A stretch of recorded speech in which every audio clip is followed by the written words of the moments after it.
Olá pessoal, muito bem, vamos tentar finalizar essa série sobre o Espírito Santo. Eu acredito que ainda terá outro vídeo, para a gente esclarecer mais um pouco, mas aqui nós vamos falar especificamente sobre personificação ou prosopopeia, que é uma figura de linguagem bem conhecida no meio acadêmico, Estamos falando aqui das escrituras, tá?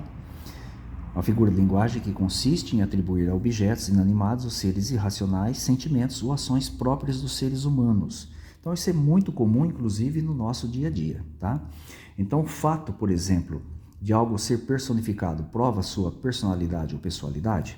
Então veja aqui alguns exemplos. A gente vai usar alguns exemplos aí comuns no nosso dia a dia e depois vamos usar alguns exemplos bíblicos.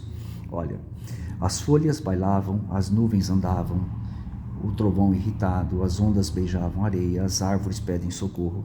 Obviamente que todas essas referências que estamos usando aqui não faz com que esses objetos sejam de fato pessoas, apenas dão pessoalidade e sentimentos, conforme vocês puderam notar, mas não faz com que esses objetos sejam pessoas. O mesmo acontece com o Espírito Santo, vocês vão perceber, e acontece também com outros exemplos bíblicos aqui de objetos também, tá? Vamos ver aqui, ó. Por exemplo, olha, a lua ficará confusa, olha, o sol ficará envergonhado, não é? Aqui um pouquinho mais abaixo, olha, a sabedoria é justificada pelas suas obras. Eu vou destacar apenas os pontos altos para o vídeo ficar curtinho. A morte reinou, o pecado reinou, Tua vara e teu cajado me consolam, falando da vara e o cajado de Deus, que consolam a pessoa, obviamente. Não faz desses objetos serem uma pessoa, por consolar aquele que confia, Mais um pouquinho aqui em cima, tem mais exemplos ainda. Olha, o pecado operou em mim todo tipo de concupiscência ou desejos errados. Olha aqui, ó, somos consolados pelas Escrituras. A nuvem sempre guiou os israelitas no deserto. Olha aqui, ó. Obviamente que todas essas personificações que nós vimos aqui, ou prosopopeia, não fazem com que todos esses objetos que nós alistamos sejam uma pessoa. Então nós temos aqui agora as citações de Jesus Cristo acerca do Espírito Santo. A primeira em João 14,16. Eu rogarei ao Pai e Ele vos dará outro Consolador para que fique convosco para sempre. Depois ele repete em seguida. Mas aquele Consolador, o Espírito Santo, que o Pai enviará em meu nome, esse vos ensinará todas as coisas e vos fará lembrar de tudo quanto vos tenho dito. Então, você vai perceber, então, que aqueles que receberam o Espírito Santo de Deus, eles ficariam empoderados e se lembrariam das instruções de Jesus Cristo para que pudesse, obviamente, dar prosseguimento à obra que Jesus iniciou. Vocês vão perceberem isso, tá? No 15:26, Jesus continua. Quando vier o Consolador, que eu da parte do Pai vos hei de enviar, aquele Espírito de verdade que procede do Pai. Mais uma vez, como nos vídeos anteriores, perceba que o Espírito Santo, aqui chamado de Consolador, olha lá, ele procede de Jeová. Jeová é a fonte do Espírito Santo. Então o Espírito Santo só existe porque ele procede do Pai. O Pai não procede de ninguém. Veja que esse Consolador, o Espírito Santo, ele testificará ou testemunhará a meu respeito, ou de mim, Continuando aqui no 16:13. Mas quando vier aquele Espírito de verdade, ele vos guiará em toda a verdade, porque não falará de si mesmo. Como assim? Mas dirá tudo o que tiver ouvido e vos anunciará o que há de vir. Então os discípulos, ao receberem o Espírito Santo, seriam empoderados, eles se lembrariam das instruções de Jesus Cristo, das instruções de Jeová também, obviamente, e assim eles poderiam dizer essas instruções a todos quantos à sua volta, E anunciar as coisas que iriam acontecer, as coisas que deveriam fazer realmente, tá? Aí o texto continua. Perceba que o Espírito Santo não falaria de si mesmo. Então os discípulos falariam por meio, olha lá, do Espírito Santo, por meio da força do Espírito Santo. Aí nós temos outros exemplos aqui, ó. Aqui está falando do arco-íris, Que ele faria lembrar da aliança de Deus, com a humanidade. O arco-íris faria lembrar. A mesma coisa que você vê aqui em cima, ó, tá? Veja outros exemplos aqui que eu vou mostrar para vocês, ó. Aqui diz que toda a escritura, aqui está falando da Bíblia, olha lá, ela ensina, ela repreende, ela corrige e ela também instrui. Será que o fato da Bíblia fazer isso faz dela uma pessoa? Obviamente que não. Aqui tem outros exemplos. Aqui Jesus disse que as obras que ele fazia, né, testificavam dele ou testemunhavam dele. Será que as obras são uma pessoa? Obviamente que não, mas as obras, elas testemunham de que Jesus realmente era o Filho de Deus, né, por causa da qualidade, né, dos efeitos que ele havia feito. Aqui em 1 João 5,7 diz assim, pois os que dão testemunho são 3. Veja, aqui está falando do Espírito Santo. O Espírito, a água e o sangue. A água e o sangue são coisas, né? E os 3 concordam entre si. Perceba que os 3 estão na mesma linha e eles testificam, dão testemunho de Cristo, unanimemente, né? Por assim dizer, provando que Jesus é o Filho de Deus, alguma coisa nesse sentido aí, que é o objetivo desse texto aqui. Perceba que são coisas inanimadas que também testificam. Se o Espírito Santo é uma pessoa porque testifica, a água e o sangue também não deveriam ser? Obviamente que sim, né? Mas nós sabemos que não é. Perceba que o Espírito Santo está sempre associado com coisas inanimadas, né? Por isso que nós falamos que ele é o poder que emana de Deus.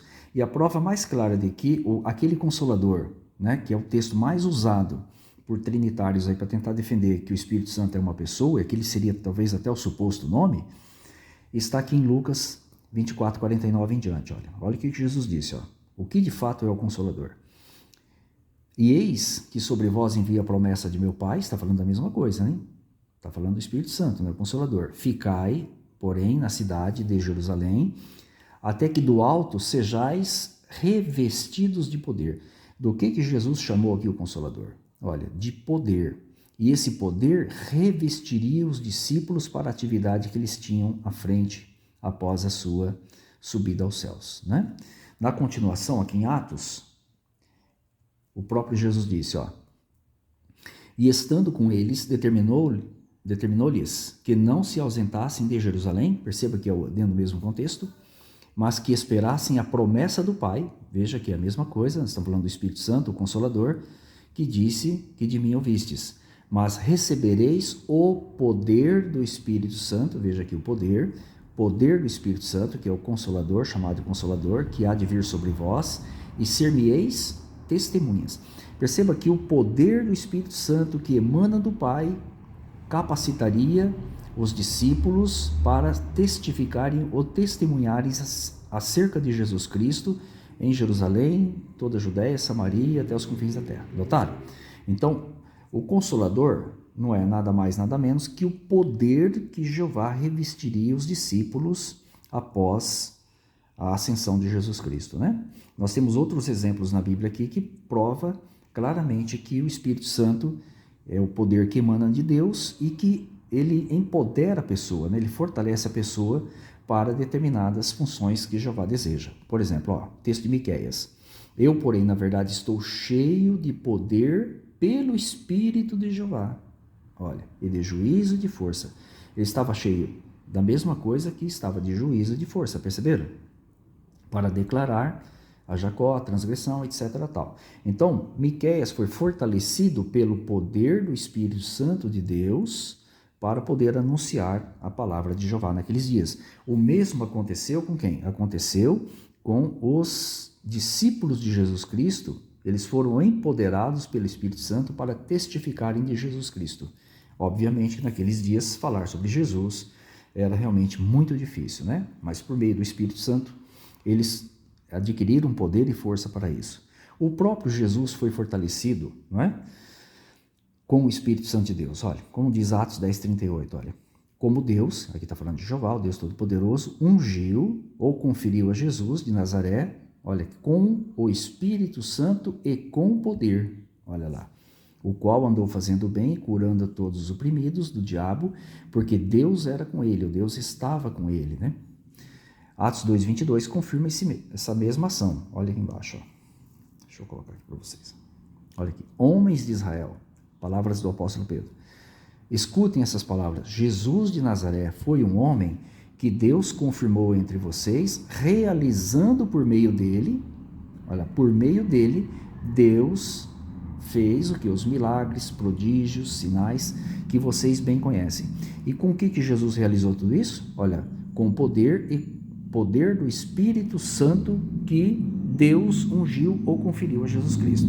Então fica muito claro para todos nós aqui que apenas a personificação em si do Espírito Santo não prova, obviamente, que seja uma pessoa, né? Nós vimos aqui inúmeros exemplos de prosopopeia, né? Ou de personificação.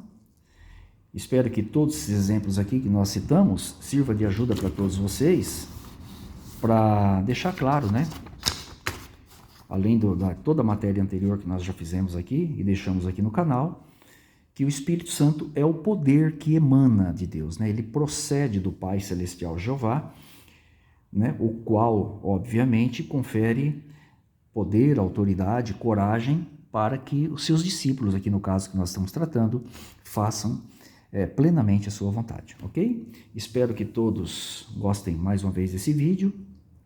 Obviamente faremos outro mais adiante para esclarecer essa questão da terceira pessoa da Trindade, se tem fundamento ou não, etc. Tenho certeza que vocês vão gostar. Esse vai demorar um pouco mais para ser feito, tá? Até lá, um forte abraço a todos, que Jeová abençoe e proteja todos vocês.